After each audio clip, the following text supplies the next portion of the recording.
뭐 중간중간에 오신 분들도 있고 안 오신 분들도 있고 한데 그냥 이어서 하겠습니다.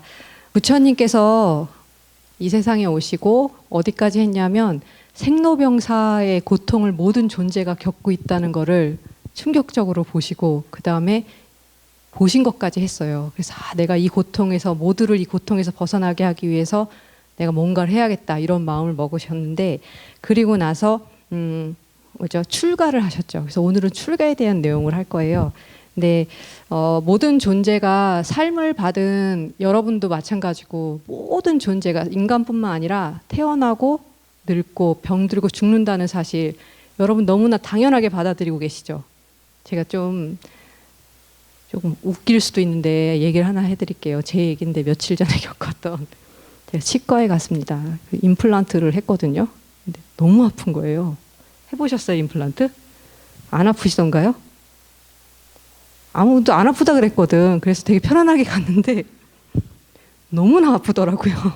여기 끝인데 그 임플란트 자체가 아픈 게 아니라 막 입을 벌리고 입을 뭐 개국이라는 것이 있대요. 그래서 막 입을 이렇게 각도를 막 쩍쩍쩍쩍 벌리는데 입을 벌리면 벌릴수록 여기 그 숨이 막혀요. 숨을 못 쉬겠고 막 전 새로운 사실을 알았는데 입을 너무 크게 벌리니까 턱 관절이 막 여기가 이렇게 되면서 머리가 너무 아픈 거예요. 그게 제가 입이 작아서 뭐가 잘 안 됐는지 막 거의 2시간을 그러고 갖고 있었는데 저도 모르게 막 눈물이 그냥 진짜 눈물이 막 나더라고요.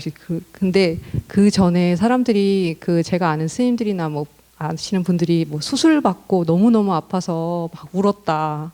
너무너무 힘들었다 이런 얘기 들을 때 별로 그렇구나 그냥 그랬는데 이 사람이 느끼는 이 고통이라는 게 이렇게 저는 이제 좀 부끄럽죠. 입 벌리고 지금 좀 임플란트 한 거 가지고 지금 이러는데 그래서 그런 고통을 제가 그거를 그래서 안 그래도 이렇게 수업을 하고 부처님 생애를 보면서 다시 제가 그런 몸과 마음의 어떤 그런 고통을 딱 받으니까 그때 들었던 생각이 야 이거는 우리가 이 모든 존재들이 이런 고통들을 다 참고 사시는 건가? 큰 수술을 여러 번 하시는 분들도 있잖아요. 살면서.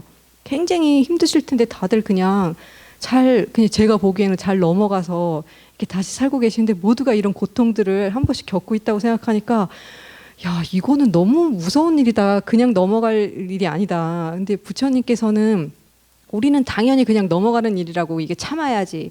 좀 있으면 괜찮아지고 누구나 이런 일이 있는 거지라고 생각하지만 부처님께서는 이 고통에서 벗어날 수 있는 길을 분명히 있다고 생각하고 그 길을 발견을 하신 분이에요. 그래서 제가 좀 많이 이번에 좀 느꼈던 거는 부처님께 너무 감사하다는 생각이 드는 거예요. 왜냐하면 어떤 생각이 들었냐면 너무 작은 예를 가지고 제가 크게 오버하는 걸 수도 있지만 이 몸은 계속 받아서 가지고 있어야 될 게 아니다라는 생각이 들더라고요. 이 몸은 진짜 고통 덩어리고 내가 지금은 이빨이 아파서 여기 임플란트 하나 한 거 가지고 이렇게 막 눈물을 흘리면서 힘들고 숨이 안 쉬어지고 고통을 받았다고 하는데 나중에 더 늙어가고 병이 들어서 더 큰 수술하면 그 고통은 너무너무나 사람들이 감당하기 힘든 그런 고통이겠구나. 그러면 우리가 이 고통을 그냥 이러고 살아야 된다고 생각하면은 그냥 받아들이면서 그냥 이렇게 사는 거잖아요. 근데 부처님께서 그 고통에서 벗어날 수 있는 법을 가르쳐 주신 거예요. 그래서 저는 저 혼자 너무 환희로웠잖아요. 그 다음 생엔 내가 다시는 이런 몸을 받지 말아야겠다. 이렇게 고통 덩어리 몸을 받지 말아야겠다. 이렇게 생각을 했을 때 부처님께서 어떻게 하면 그것에서 이렇게 벗어날 수 있는지 너무 잘 가르침을 주셨기 때문에 그 길을 보고 나아갈 수 있다는 게 너무너무 감사하더라고요. 여러분 혹시 그런 거 느껴보신 적 없으세요? 수술하거나 뭐 힘들 때 힘들어도 뭐라고 하죠? 뭐 똥밭에서 굴러도 이승이 좋다고 그냥 난 아파도 이 몸이 좋다고 생각하실 수 있는데 여기서 벗어날 수 있는 그 길을 보여주셨거든요. 그래서 제가 오늘은 조금 불교는 뭐랄까요? 부처님은 그 당시에 누구보다도 급진적인 혁명가였어요. 지금 요즘에 사람들이 보는 불교는 그냥 받아들이라고 하고 세상의 변화에 별로 관심이 없고 되게 좀 그런 쪽으로 생각하잖아요. 근데 그 당시 부처님은 정말 급진적인 혁명가였던 게 사회적으로는 계급의 권위를 다 부정하셨어요. 근데 그 당시 사문들이 그러긴 했는데 부처님이 더 급진적이었던 건 그 당시에는 인도 계급 중에서 제일 낮은 존재가 이제 수두라인데 수두라보다도 더 낮은 존재가 여성이 여성. 근데 여성 지금도 인도 지금 너무 무섭죠. 지금도 너무 무섭죠, 진짜. 저는 옛날에 6개월을 인도에 갔다 왔는데 그땐 어떻게 갔다 오는지 모르겠어요. 그 당시에 제가 갈 때 그런 얘기를 들었어요. 머리를 깎으면 여자를 안 본다. 그래서 그때 처음으로 삭발을 해봤어요. 그래서 별일 없이 다닐 수 있었는데 어쨌든 그 인도 그 시대에 여성이 출가한다는 거는 다른 어떤 사문들도 받아주지 않았던 건데 부처님은 그 당시에 사람들이 안 된다고 몇 번을 했는데도 여성 출가를 다 받아주셨고 그리고 모든 그 당시에 모든 계급이랑 이런 걸 부정하고 여성 출가 모든 사람이 평등할 수 있는 그런 길을 보여주셨고 그리고 또 근본적으로는 신에 대해서 부정을 하셨어요. 신이 내 삶을 좌지우지하는 게 아니라 내가 내 삶을 만들어간다는 거. 그래서 부처님은 정말 이렇게 저는 지금 생각하면 그 당시 그렇게 할 수 있었던 거 굉장히 급진적인 혁명가였던 것 같거든요. 근데 제가 여러분은 한테 혁명가가 돼야 된다고 약간 혁명적이어야 된다고 얘기하는 거는 나가서 뭐를 이렇게 막 으쌰으쌰 하라는 게 아니라 스스로 고통에서 벗어나고 이 생로병사에서 벗어날 수 있는 길이 있다는 걸 알고 더 나은 존재로 나아가기 위해서 여러분들이 마음을 내셔야 된다는 거예요. 우리가 생각하는 것보다 훨씬 크고 위대한 존재거든요. 혹시 무탄트라는 책 읽어보신 분 계세요? 있으시죠? 그 유시화 선생님이 한 호주 원주민들에 대한 책인데 전 출가하기 전에 그 책을 봤었거든요. 너무너무 약간 마음에 와닿았었는데 거기에 보면 그 부족들은 서로 멀리 막 이렇게 각오할 때 이야기를 하거나 뭐 이렇게 편지를 주고받거나 그러지 않고 다 텔레파시로 이야기를 해요. 근데 그때 거기서 하는 얘기가 그 텔레파시로 다 통해서 그냥 이야기를 할 수 있는데 그 텔레파시가 안 통하게 된 원인이 사람들이 거짓말을 하면서부터 그렇게 됐다고 하더라고요. 서로 마음을 속이고 숨기고 하다 보니까 그 능력을 잃어버렸다고 하더라고요. 우리는 그런 능력을 가지고 있거든요. 그것도 그렇고 경전에 보면 황금의 시대, 대원만의 시대에는 사람들이 해와 달의 빛에 의지하지 않고 스스로 몸에서 빛을 발했다고 하더라고요. 근데 그게 저희가 이제 3계라고 하죠. 욕계, 색계, 무색계라고 있는데 우리가 3계 도사 사생 자부하잖아요. 3계의 스승이다고 부처님을 얘기하는데 그 3계가 욕계, 색계, 무색계인데 그 욕계에서 넘어가면 욕계에 천상이 있어요. 욕계 6천이 있는데 욕계 6천 중에서 뭐랄까요? 그 인간에서 넘어가면 바로 나타나는 그 다음 천이 사천왕천이거든요. 사천왕천, 도리천, 야마천 이렇게 있는데 야마천에 가면 벌써 스스로 죽은 후에 스스로 빛을 발한다고 해요. 그 천상으로 올라갈수록. 근데 우리가 천상에 올라가서 빛을 발하는 게 아니라 우리 의식이 그만큼 순수하고 높아지면은 그냥 저절로 그렇게 빛을 발하는 존재가 된다고 하거든요. 근데 그 빛을 발하는 존재도 이 28천이라고 하죠. 28가지 천상이 있는데 그 중에서 맨 밑에서 두세 번째예요. 그래서 여러분들이 수행을 하고 공부를 하면 지금 있는 이 거친 몸 있잖아요. 이 몸을 떠나서 훨씬 더 의식이 수승하고 높은 이 생로병사에 매이지 않는 그런 존재가 될 수 있어요. 근데 그래서 우리가 부처님 공부를 할 때 그냥 이 삶에서의 평안을 위해서 공부를 한다기보다는 이 근원적인 문제를 해결하고자 하는 마음을 일으키셔야 되거든요. 그게 바로 보리심을 바라는 건데 요즘에 그거 들으세요? 1인 1법문? 종범 스님 1인 1법문? 들으셔요? 안 들으시나 보네. 1분 하는 건데. 거기 보면 제가 또 며칠 전에 보니까 종범 스님께서 너무너무 또 와닿는 말씀을 하셨더라고요. 계속 괴로운 이유라고 나오는 게 있어요. 3일 전에 하신 건데. 거기 보면 중생, 범부가 계속 괴로운 이유는 4대 온, 이 지수, 화풍으로 이루어진 이 몸과 이 마음을 자기 자신이라고 생각해서라고. 그러면서 이 몸이 뭐냐면 이 범부는 빨간 이 붉은 근육 덩어리 몸을 가지고 자기 자신으로 생각하기 때문에 이 고통에서 벗어날 수가 없다. 왜냐하면 여러분 세상의 이치가 생로병사 그 다음 또 뭐 있죠? 성주괴공 생주이멸. 생긴 거는 어떻게든 없어지게 돼 있어요. 세상의 이치가. 우리 몸은 그래서 생로병사를 따르는 건데 그거를 당연하게 뭐 태어나면 다 죽는 거지가 아니라 부처님은 그 생로병사에서 벗어날 수 있는 길을 그렇게 힘들게 고생하셔서 수행을 해서 우리한테 다 보여주셨어요. 그래서 여러분들이 불교 공부를 할 때 다만 내가 지금 공부를 조금 해서 마음이 좀 힘드니까 살짝 편안해져야겠다. 마음이 좀 편안해져야지. 뭐 원하는 게 있는데 뭘 이걸 이뤄야지. 이거는 굉장히 정말 큰 보물이 있는데 요만한 거 얻고 너무너무 행복해 하시는 거거든요. 그래서 이 부처님의 생애를 공부할 때도 그렇고 불교를 공부할 때 여러분들이 정말 부처님이 이렇게 황금색으로 표현이 되잖아요. 부처님 몸이 진짜 우리가 딱 부처님을 만나면 황금빛으로 막 이렇게 돼 있을까요? 이거는 상징적인 거거든요. 어떤 우리를 초월한 그런 빛이라는 거예요. 빛의 존재라는 건데 그리고 보시면 지금 여기는 아닌데 항상 부처님들 어디 앉아 계시죠? 연꽃 위에. 근데 연꽃이 부처님이 앉아 계신데 어떻게 되나요? 여러분이 연꽃 위에 앉으면 어떻게 될 것 같아요? 꽃이 완전히 그냥 부처님은 연꽃에 앉아도 연꽃이 항상 예쁘게 이렇게 피어 있잖아요. 그거는 물질적인 존재에서 벗어난 존재라는 거거든요. 부처님 탄생했을 때 제가 저번에 했을 때 7걸음 걷으시면서 걸을 때 연꽃이 퐁퐁퐁 솟아올랐다고 했는데 그걸 밟고 이렇게 밟을 때마다 연꽃이 다 부서지고 찌그러지고 한 게 아니라 받쳐줬다고 하는 건 이미 그건 되게 상징적인 의미예요. 이 육체의 어떤 자기 자신을 이 육체로 동일시하는 거에서 벗어났다는 얘기거든요. 그래서 여러분들도 그거는 부처님이니까 할 수 있는 거지요 라고 얘기하지 마시고 우리는 다 부처가 될 수 있고 부처가 되기 위해서 수행하는 종교가 불교거든요. 부처님 따라서 옆에서 뭐 이게 있겠다는 게 아니라 부처님 같이 행복한 존재가 고통받지 않는 존재가 되려고 하는 거고 부처님 자체가 수행하신 이유도 우리 같은 모든 사람들한테 행복을 주려고 하신 거니까 같이 그걸 따라가는 거예요. 그래서 그 마음으로 뭔가 이 내가 부처님 같은 그런 존재가 되고자 하는 마음을 일으키셨으면 좋겠어요. 이 육체 물질을 벗어난 좀 와닿지 않으시죠? 그런 존재, 그런 의식으로 발전할 수 있다는 거.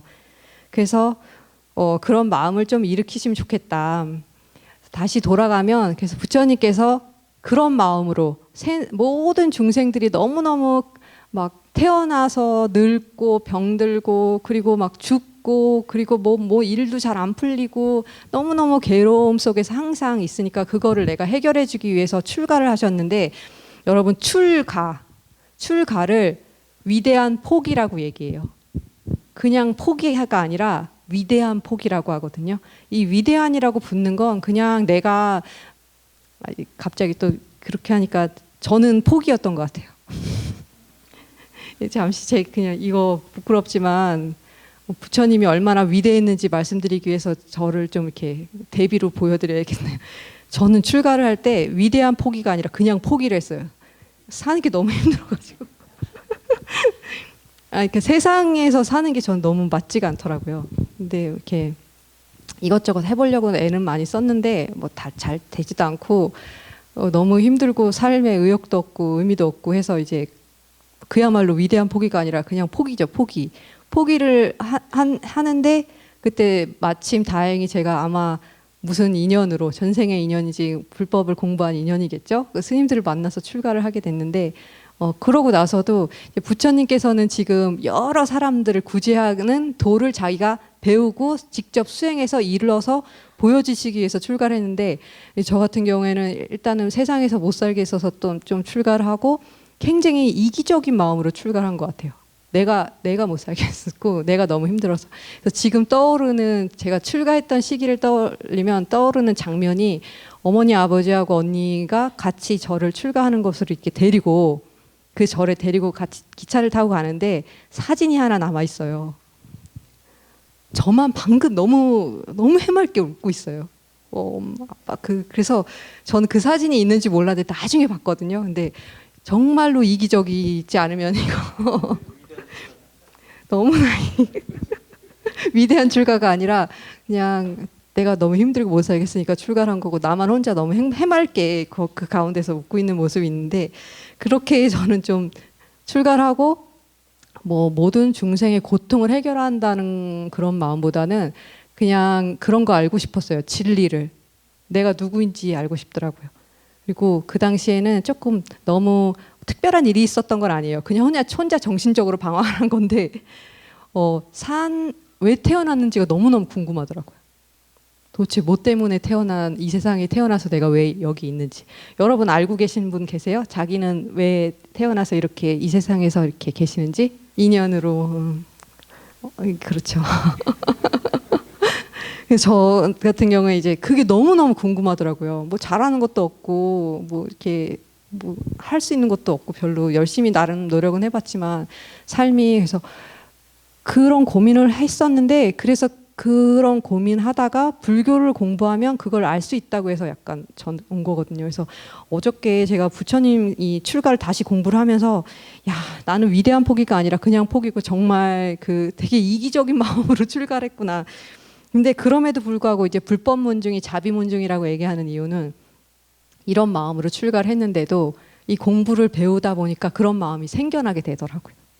그 이기적인 마음으로 출가를 했지만 그 일을 공부를 하다 보니까 나도 부처님과 같은 그런 마음들이 일어나더라고요. 그래서 여러분도 혹시 지금 일어나지 않는다고 해서 나는 안 된다 이렇게 생각할 필요가 없으세요. 저는 출가할 때 불교 뭐 삼배도 할 줄 모르고 아무것도 할 줄 모르고 오늘 그냥 왔거든요. 그래도 공부를 하고 이렇게 하다 보니까 완전하진 부처님 같은 그런 마음은 아니겠지만 보리심을 바라지 않고 들어왔는데도 이게 그 훈습이라고 하죠. 향이 이렇게 스며들듯이 스며서 저도 이제 지금은 이렇게 뭔가 내가 깨달음을 얻으면 여러분들을 위해서, 모든 분들을 위해서, 모든 중생을 위해서 나도 함께 부처님과 같은 행을 하겠다 이런 마음을, 원력을 가지고 살게 됐거든요. 그래서 여러분들도 지금 자기가 그런 마음이 안 드신다고 해서 나랑은 너무 거리가 멀다 이렇게 생각하지 마시고 항상 그 부처님, 우리가 부처님의 생애를 배우는 이유는 부처님하고 닮아가려고 하는 거예요. 그래서 여러분들이 무슨 수행을 하셔도 항상 부처님의 생애 책을 좀 끼고서 자신을 점검하면서 하셔야 돼요.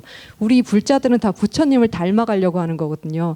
부처님께서 위대한 포기를 하셨잖아요. 그 왕궁에서 모든 걸 다 버리고 오시고 심지어는 라훌라 아들까지 낳았는데 그 갓난 아이를 버리고 오셨어요. 근데 그 버리고 오실 때 심정이 저는 결혼도 안 하고 애도 없어서 그런 거 잘 모르는데 여러분들 같으면 그렇게 하실 수 있겠어요? 어렵죠.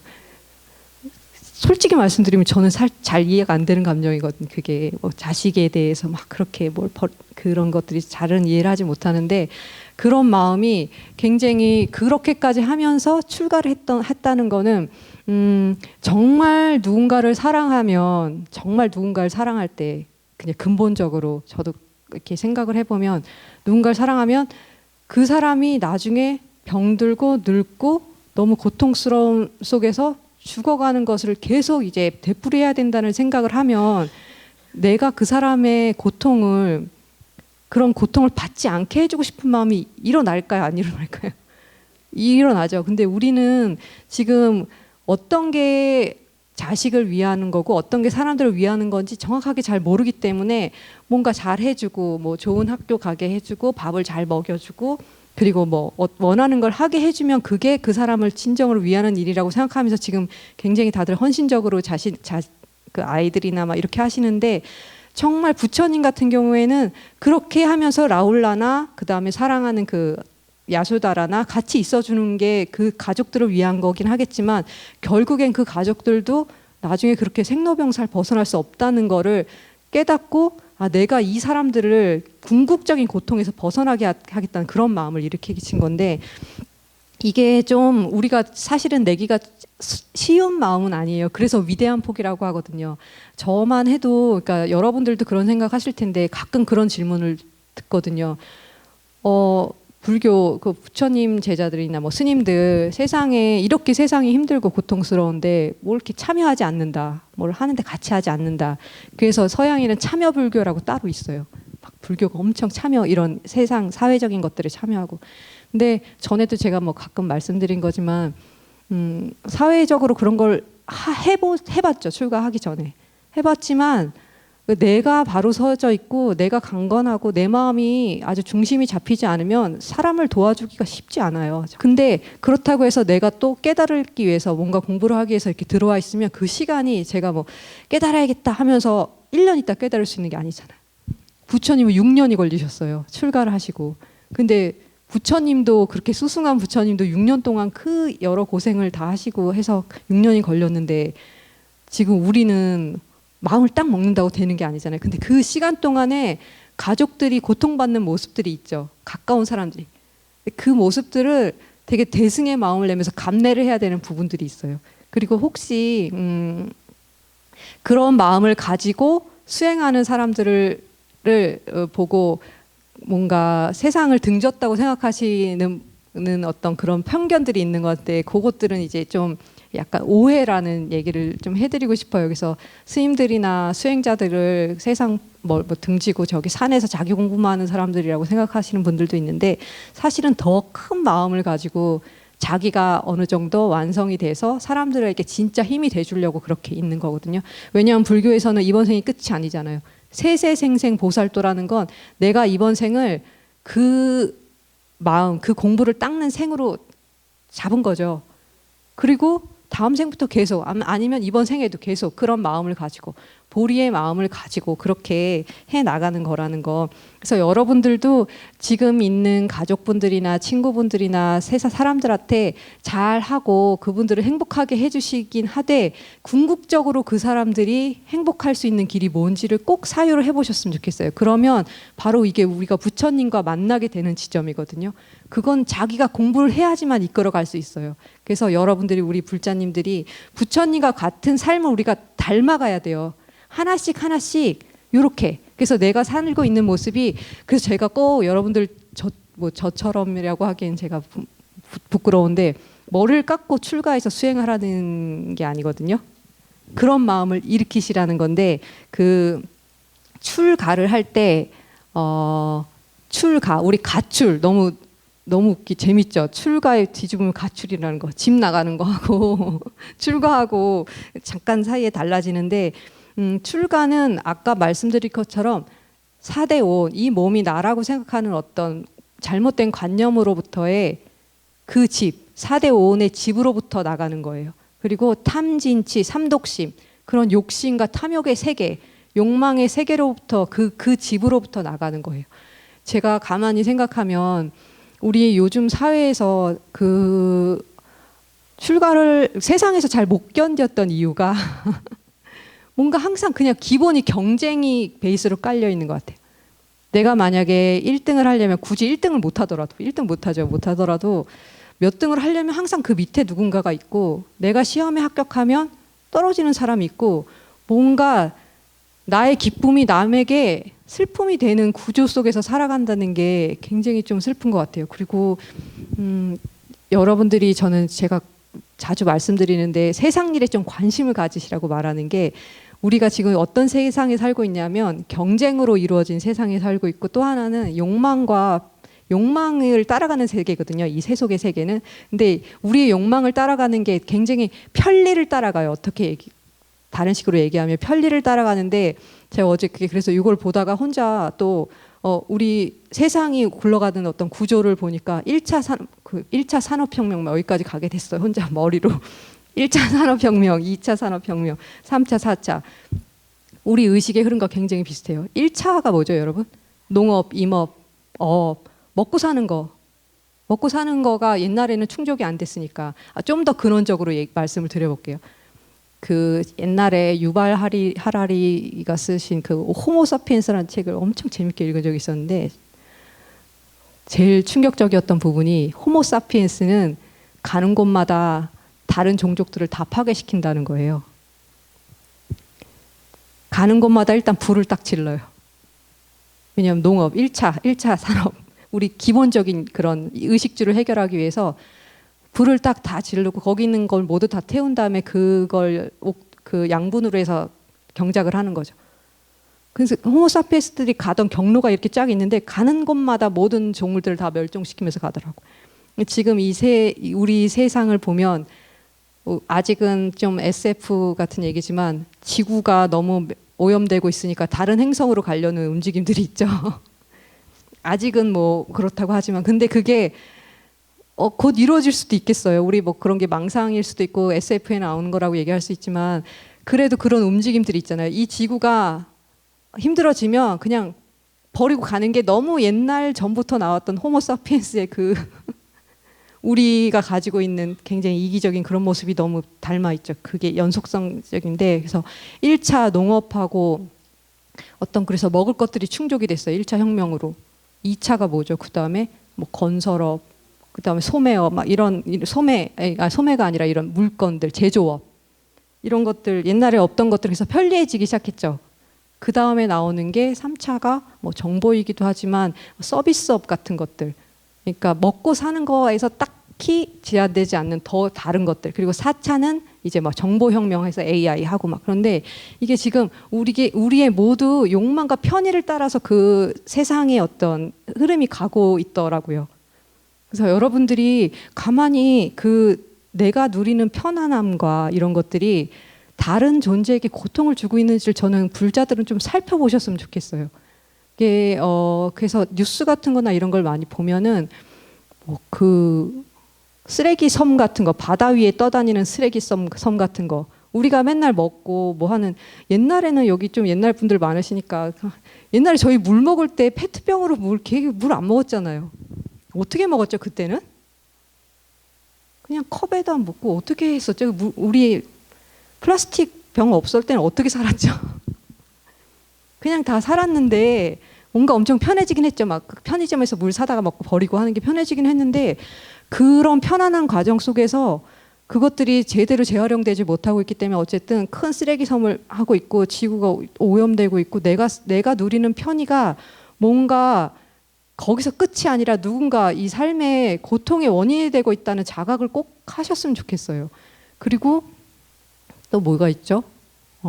저는 전에 한번 엄청 충격받은 게 그 친환경, 이게 뭐 정식 그건지 모르겠어요. 그 다큐멘터리를 보긴 했는데, 친환경 차를 만드는데 필요한 전지에 들어간 어떤 광물을 채취하기 위해서 아프리카 어떤 나라에서 정말 그 사람들이 뭐 별 도구도 없이 그거를 다 캐고 하는데, 그게 그 노동력 착취인데다가 문제는 그거에서 나오는 어떤 오염된 것들을 제거하는 과정에서 어떤 시설이 되어 있지 않아서 거기는 그 개발하시는 분들이 다 그거에 오염돼서 빨리 돌아가시더라고요. 근데 아무런 그런 게 없어요. 그러니까 우리가 막 최신식 뭐 친환경 차, 친환경이라고 하는 것들도 그런 어떤 사람들의 대가를 받으면서 그렇게 하고 있는 거. 그리고 뭐 바다가 지금 그런 다큐멘터리도 많거든요. 저는 좀 그런 게 관심이 많아서. 어업을 할 때 바다 밑을 다 긁는데요. 이렇게 깡그리 다 긁는데요. 진짜. 지금 물고기가 줄어들고 있대. 그래서 긁고 그 밑에 바닥 밑에 산호나 어떤 바다 해양 환경을 다 파괴하면서 그걸 하고 있다고 하더라고요. 그리고 바닷가에 가면 정말 쓰레기가 많아요. 그러니까 뭐 여러 가지 할 말이 많지만, 그리고 또 이거 어떤 특정 회사를 얘기하는 건 아니지만 여러분들 막 빨리빨리 해서 뭐 오늘 시키면 내일 배송 이런 것도 저는 너무 안 했으면 좋겠어, 솔직히 말하면. 왜 계속 뉴스를 보면은 그렇게 해서 과로사로 혹은 어떤 일로 다 돌아가시는 분들이 나오고, 그리고 얼마 전에 제가 잠깐 누굴 만났는데 그분이 읽은 책을 얘기해 주는데, 오줌을 눌 권리가 없는 사람들에 대해서 얘기를 하더라고요. 일을 하는데 너무 바쁘기 때문에 화장실에 갈 시간을 주지 않는데요. 그거를 멈추면 그 컨베이어 벨트 같이 뭐 분류하고 하는 걸 멈추면 너무 그 돈이 많이 들기 때문에, 그래서 그 요즘에는 우리나라 분들은 그런 거 잘 안 하려고 하니까 외국인 노동자들이 많이 하는데, 화장실 갈 시간을 주지 않기 때문에 좀 충격적이었는데 기저귀를 차고 한다고 하더라고요. 근데 우리 모르잖아요. 우리가 얻는 그 편리 속에 얼마나 많은 사람들의 그런 고통이 들어있고 그런 것들이 있는지 모르고 그냥 쓰고 있는 거거든요. 모른다고 죄가 안 될까요? 우리 모른다고 그거. 그래서 자꾸 자각을 해야 돼요. 그런 어떤 불자님들은 저는 그런 부분에 대해서 자각을 좀 하셨으면 좋겠어요. 그래서 얼마 전에 또 어떤 제가 그 법문을 들었는데 어떤 스님께서 그러시더라고요. 어떤 분이 자기는 착하고 이렇게 사고 되게 열심히 살았는데 자기 너무 안 좋은 일이 일어나고 힘들다, 막 억울하다, 막 이런 얘기를 하셨는데 스님께서 비난받아 마땅하다고 얘기를 하셨어요. 근데 그게 그 사람이 어떤 큰 일을 해가지고 뭐 비난받아서 마땅하다고 하는 게 아니라 그냥 우리가 살고 있는 삶, 우리가 쌓아온 그런 편의의 결과로 얻은 것들이 얼마나 많은 사람이나 존재들에게 고통을 주고 있는지를 생각하면 그냥 누가 나한테 뭐라고 해도 꼭 그 인과가 아니더라도 그냥 약간 마땅하다는 생각을 갖는 게 그게 뭐랄까요, 염치 있는 사람인 것 같다는 생각이 좀 들더라고요. 또 여러분을 혼내는 거 아니고 지금 갑자기 제가 그런 생각을 많이 하거든요. 그래서 안 하려고 저도 많이 노력을 하는데, 그렇다고 뭐 완전히 뭐 요즘에 미니멀리즘이라고 해가지고 막 집에 아무것도 들여놓지도 않고 아무것도 안 쓰고 뭐 이렇게 하라는 게 아니라 생각을 하셨으면 좋겠어. 생각 없이 너무 그렇게 하는 게 아니라. 저는 또 하나 시간 또 이상한 거 있는데, 진짜 이 세상이 어떻게 가고 있는지 모르겠어요. 우리가 어디로 가고 있는지 잘 모르겠는 게, 경제 발전 하잖아요. 근데 경제가 이미 너무 다 발전해서 여러분들 집에 웬만한 거 다 잘 갖추고 계시지 않으세요? 세탁기, 저희 그 아는 분이 그러더라고요. 세탁 건조기가 생기니까 새로운 세상이라고. 전 그거는 이해하고 하는데, 이렇게 뭔가 좋은 것들이 생겨나는 거 좋은데 자꾸 뭐 얼마 안 쓰고 또 버리게 되고, 그 버린 거는 어디로 갈까요? 근데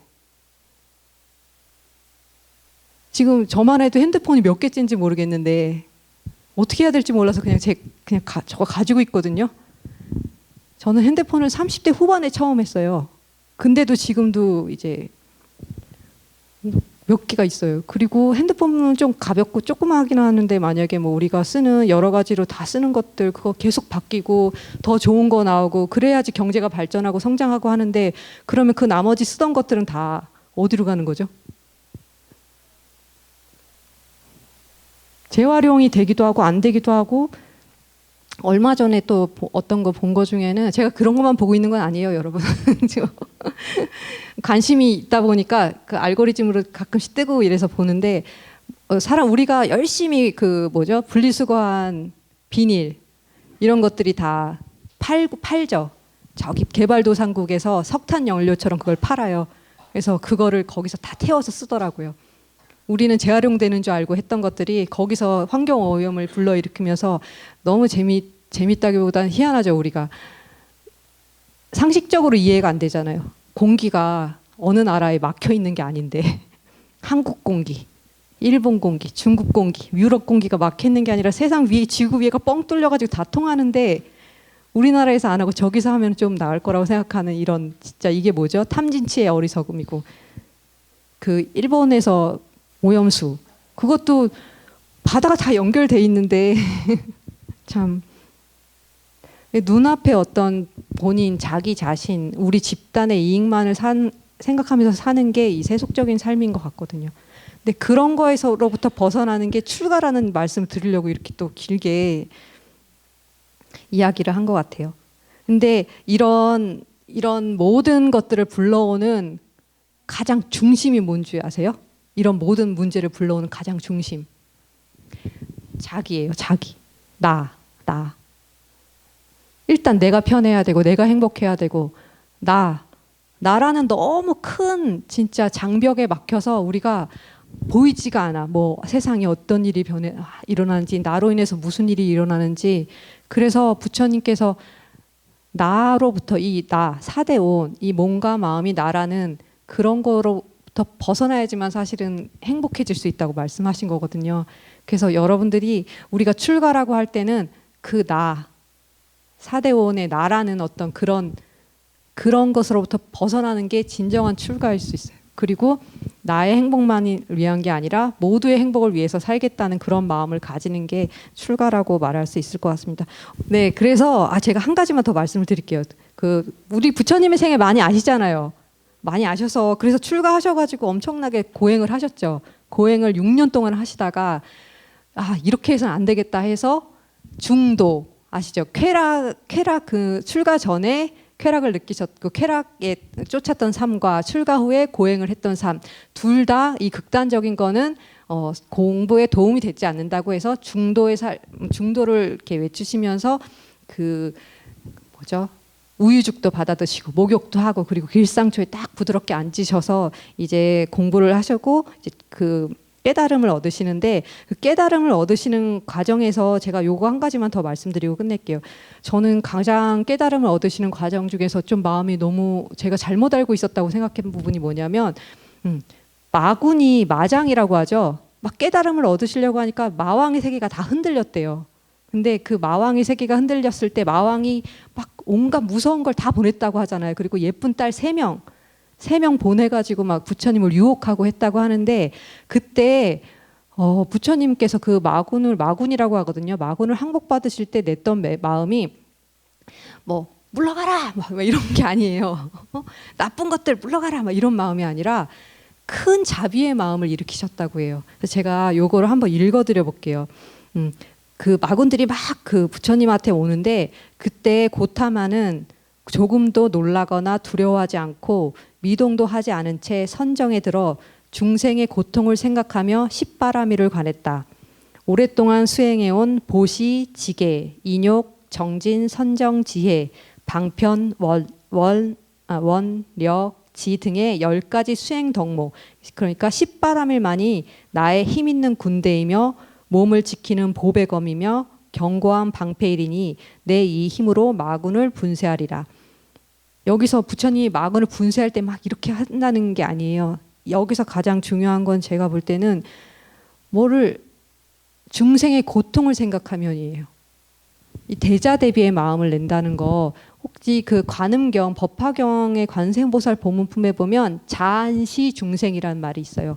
자비의 눈으로 중생을 본다라는 말이 있는데 우리가 중생이라고 할 때는 여러분 이렇게 나 아닌 다른 사람들이 다 중생이지만 내 안에 중생도 있는 거거든요. 그래서 우리가 마군이라고 할 때 경전에서 조금 흥미로웠던 부분은 마군이의 이름들이 있어요. 이름이 있는데 이름이 뭐 누구 이렇게 우리 이름이 아니라 나쁜 말, 악구, 악해, 나쁜 지혜, 오만, 두려움, 악사, 해서 나쁜 생각 이런 게 마군이더라고. 우리는 그 마군이가 밖에서 마군이 어떤 밖에 어떤 외부에 모여서 나를 괴롭힌다고 생각하거든요. 마장이 밖에 어떤 악마가 있어서 나를 괴롭힌다고 생각하는데 사실은 마군은 다 자기 마음 안에 있는 거예요. 그래서 뭐 마군을 외부 그렇게 내가 아닌 다른 객관화를 하면은 외부의 존재가 나를 어떻게 한다고 생각하면 자기는 편할 수 있어요. 그거는 내가 아니잖아. 저게 내가 아닌 어떤 게 나를 공격한다고 생각할 수 있는데 사실은 그 마군은 자기 안에 있는 번뇌망상이거든요. 그래서 그 마군을 볼 때 가끔 이건 조심해야 되는 얘기인데 전에 제가 한번 무슨 기독교 영화를 한번 본 적이 있는데 물러가라 막 사탄아 물러가라 막 이렇게 하거든요. 근데 그렇게 하면서 외부화시키면서 물리쳐야 될 게 아니라 이거는 이해를 통해서 내가 조복받아야 될 것들이에요. 그러니까 어떤 장애가 있을 때 그리고 부처님이 만난 그 3명의 여인들 있잖아요. 아름다운 교태를 그래서 막 부처님을 홀리려고 했던 그분들도 내가 수행하는데 내 수행을 방해한다고 막 호통을 쳐서 내쫓은 게 아니라 정말 자비의 눈으로 바라보신 거죠. 그 자비의 눈으로 바라보면 어떻게 될까요? 우리가 이 잠시의 몸에 그런 아름다움을 가지고 그 금방 늙고 어차피 그 가는 몸의 아름다움을 가지고 집착해서 이 생로병사에서 벗어날 수 없는 거거든요. 그래서 그런 어떤 진리의 모습을 보면서 중생이 이런 욕구에 매여서 고통에서 벗어나지 못하는구나. 참으로 이거는 안타깝다. 슬프다. 이런 자비의 마음을 일으키시면서 그거에서 벗어나는 거예요. 나도 중생뿐만 아니라 나도 내가 이런 마음들 이런 것들에 이렇게 붙잡혀서 고통을 받으면서 이렇게 살고 있구나. 그런 반조를 하면서 그거를 스스로 떨어뜨려내는 거지 막 저리 가라 막 이렇게 해서 하는 게 아니거든요. 그래서 여러분들이 여러분 안에 있는 어떤 안 좋은 마음이나 그리고 나쁜 경계들을 만났을 때 항상 무슨 막 밖에서 어디 다른 데서 나를 공격하는 무슨 사탄이나 마구니가 온 것처럼 대하지 마시고 그거 어차피 우리 다 마음속의 일이거든요. 그래서 그 마음을 잘 이해하고 자비의 눈으로 바라보시면서 지혜롭게 그거를 이렇게 이겨내셨으면 좋겠어요. 그 이야기가 잘 전달이 됐는지 모르겠네. 이거. 네, 알겠습니다. 그러면 오늘은 여기까지 얘기를 하고 이렇게 해서 부처님이 수행하셔서 다음 시간에는 드디어 성도를 하신 부분을 또 이어가겠습니다. 네, 감사합니다.